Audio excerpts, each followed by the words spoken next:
বন্ধুরা, আমি রান্নাঘরে চলে এসেছি। আজকে দেখো নিরামিষ তরকারি খাবো। এখানে ফুলকপি কেটে ধুয়েছি, এখানে আলু, এখানে টমেটো, এখানে মটরশুঁটি, এখানে ধনেপাতা, এখানে লঙ্কা ছিঁড়েছি, এখানে সব মশলাপাতি আছে।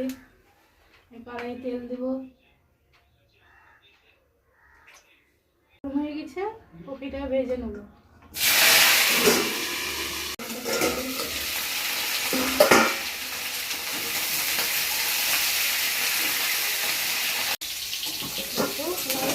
ভাজা হয়ে গেছে, এখন আমি তুলে নেব।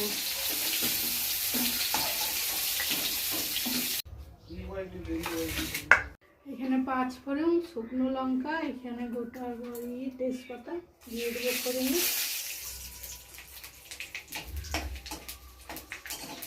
একটু আদা কুচি দিয়ে দিলাম।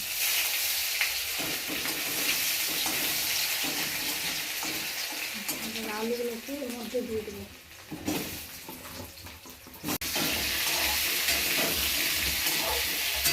আলুটা ভাজা হয়ে গেছে, এবার আমি টমেটো, কাঁচা লঙ্কা আর মটরশুঁটি দিয়ে দেবো।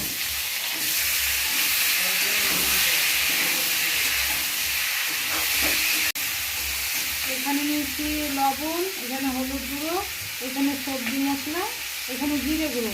এখন আমি দিয়ে দেবো এগুলো।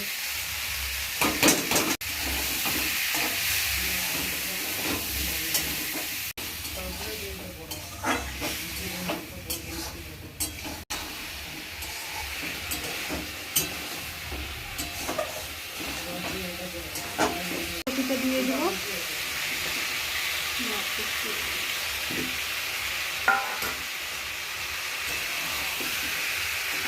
দেখো বন্ধুরা কি সুন্দর হয়েছে কালারটা।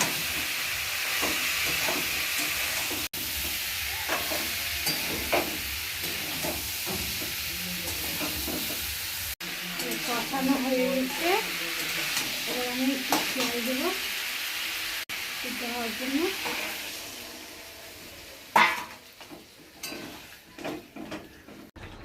একটু চিনি দেবো,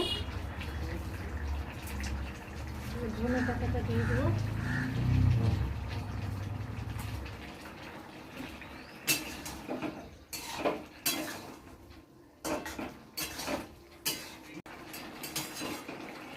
রান্নাটা হয়ে গেছে বন্ধুরা, আমি নামিয়ে দেবো। আমার ফুলকপি আলুর তরকারিটা যদি ভালো লেগে থাকে, লাইক, কমেন্ট, শেয়ার, সাবস্ক্রাইব করো বন্ধুরা। ভালো থেকো, সুস্থ থেকো।